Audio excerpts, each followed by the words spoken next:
Ho ho ho and welcome! My name is Will Schofield, a member of the Young Film Programmers group Film East, and today I'm joined by my fellow programmers Shelby Cook, Sarah Lapanova and Ishnor Aurora to discuss Satoshi Kon's 2003 Christmas classic, Tokyo Godfathers. This segment is part of Film East, a Norwich-based film programming group. Tokyo Godfathers is a 2003 anime film telling a bizarre story about three homeless individuals, a gruff drunk, a young teen, and a transgender woman, who discover an abandoned baby on Christmas Eve and race to find the child's true parents. Okay, so yeah, jumping right into it. What did people think of Tokyo Godfathers? My thought is, I mean, it's a really interesting Christmas film. So it was really lovely to watch something set around Christmas that's not your like typical Hallmark film or something that I've already seen before. And I'm such a sucker for a found family trope. So I really loved it just for that, really, and it was a really interesting take on it. Yeah, so it gave me the warm fuzzies actually, and it was so funny. I didn't expect it to be really funny, so I really liked it. Yeah, I shared that same sentiment. I really enjoyed it too. I didn't know what to expect when I was going into it, but I did find it very funny. It was very charming. It still had those conventions of like a typical Christmas movie where it's like, oh, these miracles happen, this doesn't happen in real life. It's very fantastical, but it still very much was grounded in this slum reality of Tokyo. And I think that it's a very, I am coming to find that I do like the unconventional Christmas movies quite a lot. And I think this would be one of them that fits quite well into that category.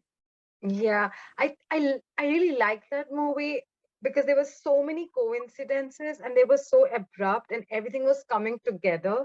So it could be messy for some people, but it just worked for me because there were so many things happening. There were so many storylines happening, and also this found family, as Sarah spoke about, that the family of misfits, and they've all come together and formed a family. I love that theme. I think the theme is really present in Japanese cinema. I mean, if we look at it. So that's interesting. Oh, I saw a review on Letterboxd and someone was like, oh, this is just too unrealistic how everything just falls together at the end. And I was like, that's the point. It's a Christmas movie. Like nothing is realistic about a Christmas movie. Like it's supposed to be like, oh, there's a higher power. Santa Claus is making all of this work for everyone. And like that was the point. I feel like that person who reviewed that film really just missed the whole point of it. Definitely. And they were so self-aware because they called the found baby Kyoko, and they kept saying about how God loves her and she's so lucky and she's getting all of these miracles from God. So I think they kind of picked that theme and really ran with it. And it's partially what made it so charming and so funny as well. Mm-hmm. I'm really relieved that it went well because I've shown it to a lot of people and the responses are always very mixed. It's a film by Satoshi Kon, who did a few anime films in the mid-2000s, and this is by far his most upbeat one. The rest of them are a lot more psychological. A lot of them are horror in a lot of regard, and they kind of do employ similar themes and ideas, but for more twisted ends, I guess. I was rewatching the trailer before this just to like recap in my mind what had happened in the film, and I didn't realize he did paprika. Yeah. And I love paprika, so it makes sense. I was like, oh, this makes sense now. So out of the main three protagonists, the main trio, were there any that like stood out to you? Did you have a particular favorite, or maybe not out of the main three, just out of any of the characters? Well, I think Hannah, of course, is the most charming one because she's just so herself and just it was really funny, like the mood swings that she has where she tries to be very upbeat and happy and perfect, and then all of a sudden she'll just flip and start yelling at everyone for not following her this perfect Christmas ideal that she wants to have. That was really charming and really funny. And I do think all of the characters, even the man, he was such a grump and he was so rude all the time, but I just think that worked so perfectly in this weird combination of people in this little family that they've made, with Hannah trying to be the perfect mother and forcing everyone to have a great Christmas, and then the guy that's just like so grumpy and horrible and it's like, I don't want to do this, and then the girl that's just a teen angst. I liked all of them together. Like, because I think that all of them together brought out the best and the worst in each other. So like I mean I cannot choose one character right now. It's like all of them together. So that worked for me. That's such a sophisticated answer, because I definitely Hannah's my favorite, but I had such a hard time with Jin, and so many points in the film I was like, oh, Jin is just really annoying me, and like, why can't he just, like, I just wanted to shake him. And the fact that you love them all together is like very clever. And more admirable, because I just wanted to, like, Jin really got on my nerves sometimes. I really like the chaos that all three of them had like together. So yeah. One thing I noticed was the previous times I've watched the film, I'd only watched the Japanese dub with subtitles. And I rewatched it again yesterday just to freshen it up. And Shelby mentioned that she'd watched the dub version. I thought, okay, I might as well give that a go. And Miyuki feels quite different in the English dub than she does in the Japanese to me. Okay. She feels a lot more, I don't know whether it's just the voice or whether they've changed the dialogue and stuff. She feels a lot more kind of almost mature and cynical and kind of aware of herself. Whereas in the Japanese version, she felt a lot more, I don't know, lost to me. And Yeah, I really like them both.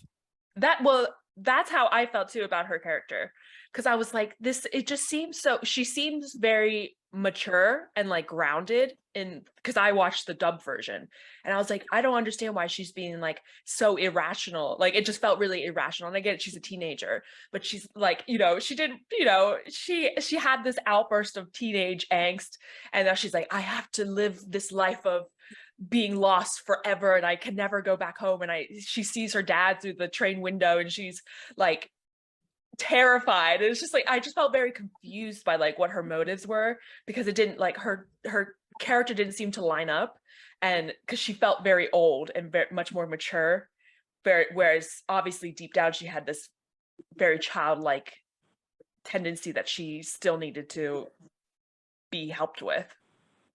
That's so interesting, because I've watched the subtitled version and that's the only version I've seen. So yeah, now I'm keen to rewatch it and see if I feel the same about that with the English dubbed.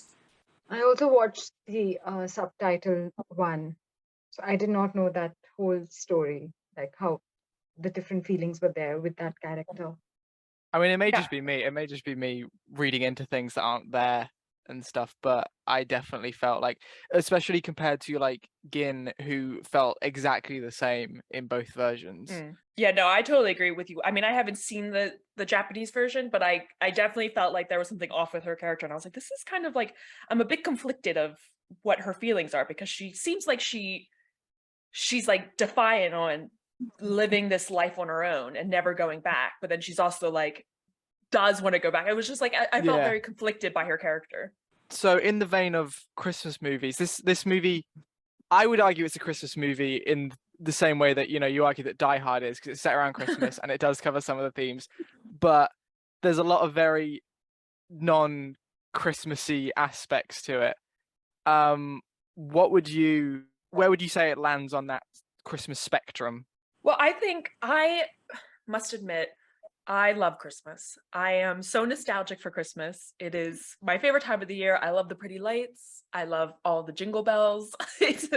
And so I am a sucker for the Hollywood trope of Christmas, making it perfect, this perfect miracle. It snows on Christmas Eve, and then, the two love interests kiss at the end.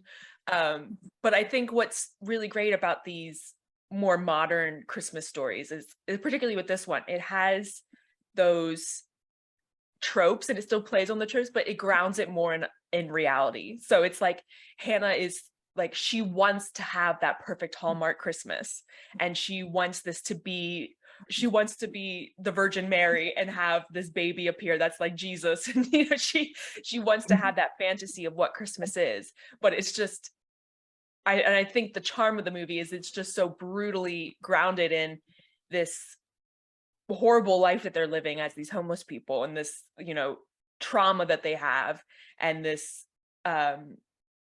place in the society that doesn't care for them.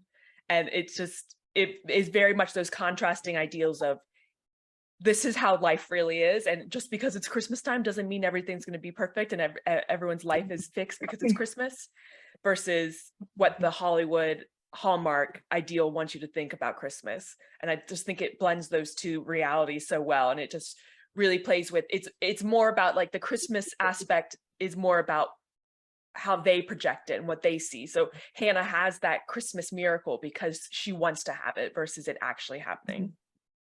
Yeah, I think it is a Christmas film. It felt very Christmassy to me, and obviously with the like beautiful animation, there are so many gorgeous scenes of just snow falling, and it has that kind of magic to it where you look at it and it is just so beautiful to look at. But obviously at the same time, it does have those more serious themes of homelessness, and I think it really makes you think about, okay, like, you know, people all around the world, like every day-to-day people have to live through Christmas in like different ways, and like the Christmas season doesn't mean the same thing to everyone, at least not the way we like sold it in movies. And what I really loved about it, it had that really classic like Christmas charming quality of it being essentially around the people like that you love and spending time together, and looking out for each other. And it really did like do that for me, I think, so well. And obviously in general Christmas films, a lot of the time it gets to that theme through like a more either a romance based narrative,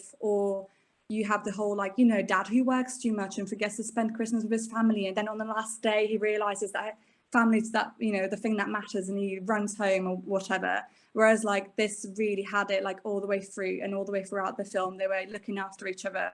And then we're looking after this new baby that, you know, really wasn't their responsibility, but they were just so loving, and there was just so much like, yeah, love and beauty in the film. So in that sense, I thought it was like really Christmassy as well. One thing that I found quite interesting was the most of the Christmassy kind of iconography that appeared throughout always had like a layer of not quite reality, but for example, when Gin was bleeding out in an alley and then suddenly an angel appeared before him and took him in and looked after him and stuff, which is a very kind of Christian Christmassy thing to happen. But she was actually a female escort, and she took him to effectively like a transgender escort service place. And when Miyuki is sitting around with that Hispanic woman, and they're sitting around and they're drinking warm drinks and they're snuggled up in a nice kind of warm bedroom, but she is the wife of a hitman, and they were she's effectively a hostage at that point. And so there's always, when talking about the movie, Satoshi Kon used the term twisted sentimentality, and I think that is something that does kind of pervade a lot of the imagery. There's a lot of very Christmassy aspects, but it's always a little bit twisted on its head. I think something that we were talking about when we were planning this episode was looking at the unconventional Christmas movie. And one of the other options that we had for this was Tangerine, which is a movie that came out in 2015 that has, and we decided not to do it, but I do think there is a lot of similar themes between the two films. Whereas Tangerine does have that raw reality to it, where it doesn't feel like a Christmas movie because it's set in Los Angeles and it's warm and sunny, and it doesn't feel like, you know, the perfect Christmas with the snow coming down and the Christmas trees up. But it obviously still has that heart of bringing people together during the season and finding the people that you want to spend your Christmas with. And I think that those two films would have worked really well together. And then there's also Merry Christmas, Mr. Lawrence, which of course I'm going to have to mention a David Bowie movie, but Merry Christmas, Mr. Lawrence it's a war film essentially, and it's these British soldiers who get trapped into this Japanese concentration camp, and it's set at Christmas time, and so the Japanese people become to really try and be nicer to the British soldiers, but obviously there's still this very rough and raw reality to it because they are prisoners of war. And it's not a very happy Christmas movie, but there's this great scene in it where they connect because they understand the word Santa Claus. So there's this connection between the British soldiers and the Japanese soldiers, and because they're like, oh, Santa Claus, yeah, we know Santa Claus. And I think those unconventional Christmas movies that still have that charm of, yeah, Christmas is a very magical time of the year, and everyone, no matter how bad your life is or whatever bad place you're in, you could still have that connection at Christmas time of that sort of magic that goes with it. I think it's a good thing you brought up Tangerine, because one thing I did want to briefly discuss is just Hannah and the portrayal of the trans woman within the film, because this movie came out in 2003, I believe, so about 20 years ago. And of course there'd been plenty of trans characters in cinema before this and all over, but it was still kind of, I feel her portrayal is one that was very likely progressive at the time, but it has kind of aged a bit by today's standards. And I kind of wanted to ask your guys' opinions on it, really. Yeah, I definitely felt like there was some moments that were a bit not to the standards of what we would have today. And of course you have to set that back into the time period where it was made. There was a lot of comments about, particularly like calling her a man. There was a lot of those sort of moments that weren't very respectful of her identity. But I think you're right. It's a moment of, in 2003, that was probably very, very progressive, especially in like a Japanese society. I mean, I don't know how popular this film was when it came out, but to so openly have, and I don't think they ever really say that she's trans. I don't, at least in the dub version, they never actually acknowledge that she's trans. They just call her a man, and then she gets really mad. One thing I noticed watching both the dub version and the sub version is that in the original subtitled version, and you guys probably saw this, when they go to the hospital and the doctor's given the prognosis, he refers to Hannah as a man with like he, him pronouns. But in the dub version, which is 2019, he does use she, her pronouns. And I think that was a really interesting way of kind of seeing how times have changed since 20 years ago, in that just the casual background characters, how they refer to Hannah is kind of, I feel like, a metric for how wider society has changed and adapted to this character. Because in the early 2000s version, the doctor seemed to think, oh, it's just a man in drag, it's a delusion or something, whereas now being transgender is a lot more kind of recognized and accepted, I think. And so yeah, it was just interesting how the same movie had kind of almost developed and grown more progressive, even though it hasn't effectively changed in 20. It's still the same movie it was 20 years ago. And something that you said too was the original dub just had a male voice actor, and now in the 2019 version of the redub, they casted an actual trans actor to voice her. So I think again that shows sort of, maybe they're a bit aware of the fact that they're the things that they talk about in the film are outdated, and they want to make it more progressive for the time, which is really kind of really cool that they redubbed it and added those changes to it. Oh yeah, so the film is Japanese. It's set in Japan. It has Tokyo in the name. Do you feel that there was an understanding of Japanese culture is necessary for watching it? Because there are some aspects of it that are quite Japanese. There's a lot of Japanese traditions that are depicted and aspects of Japanese society. For example, the scene where those teenagers come and attack the homeless people and the old men.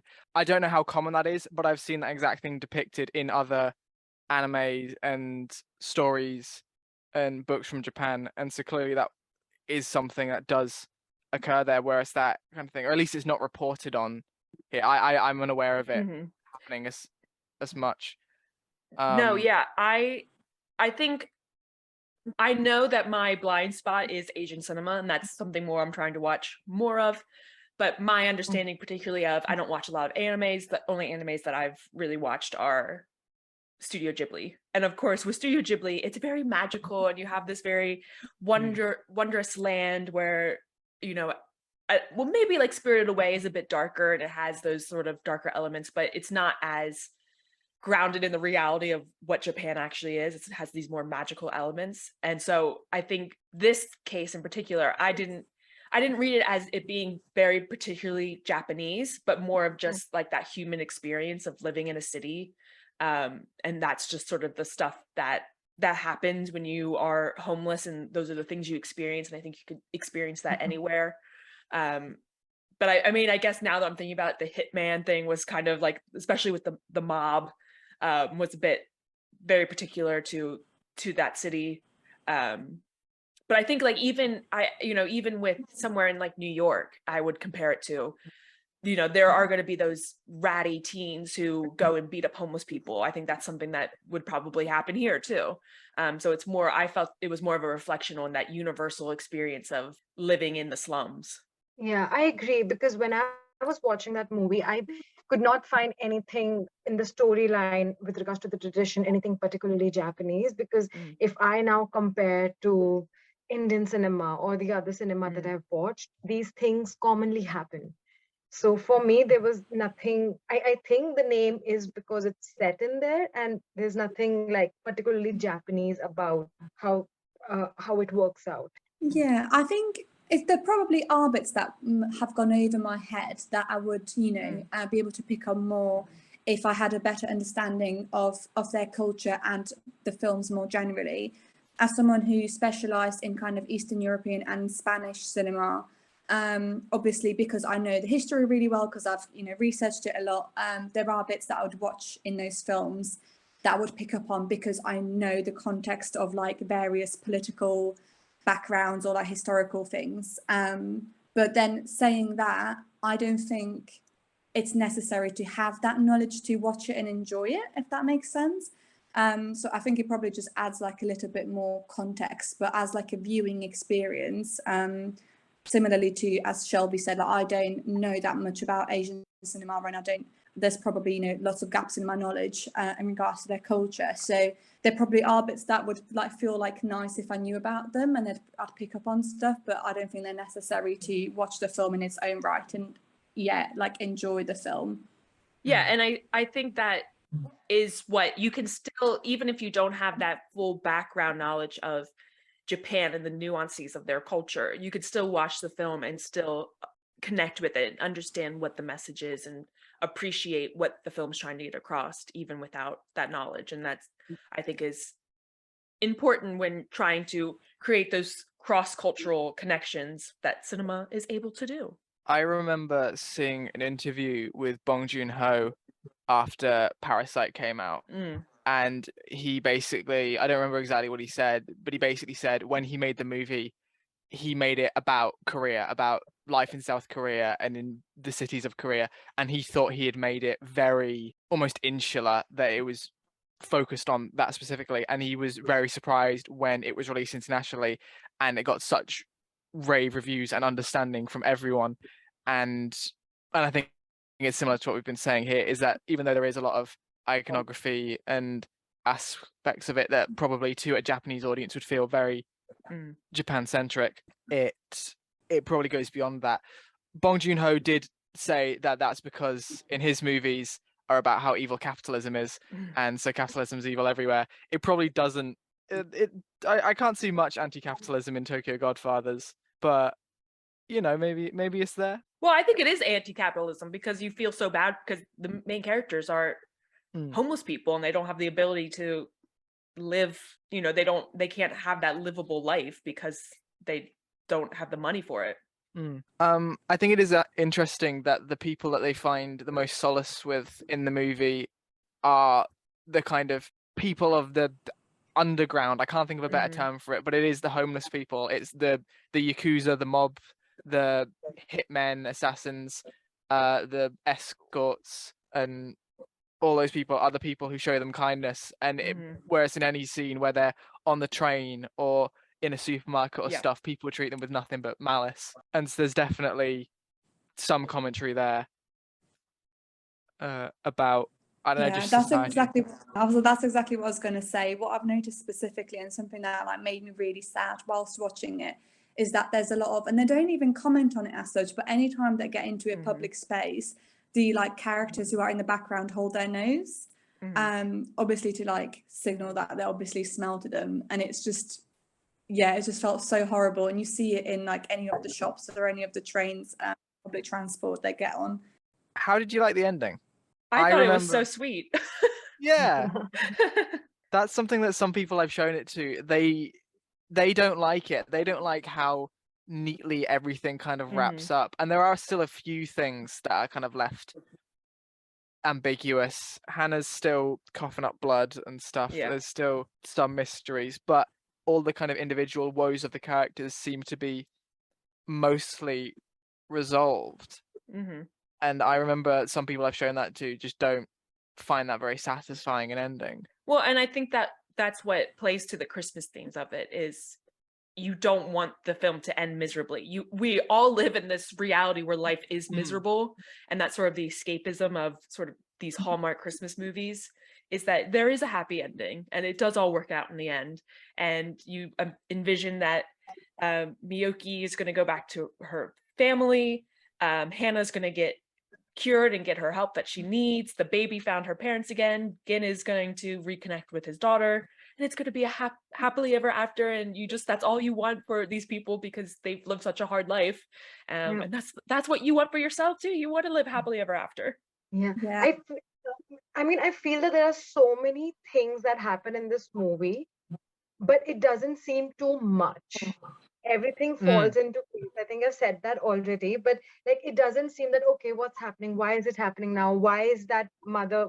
Why did that person steal that baby? Why the parents are looking for the baby? There are like so many things that build up, but it's like I was hooked on. I was like, okay, now what's happening? So it didn't seem too much, and I was like, okay, this is cool, this is interesting, and I was rooting for all of them to have a happy ending. I wasn't looking at, oh my god, this is not real. I'm like, no, I mean, come on.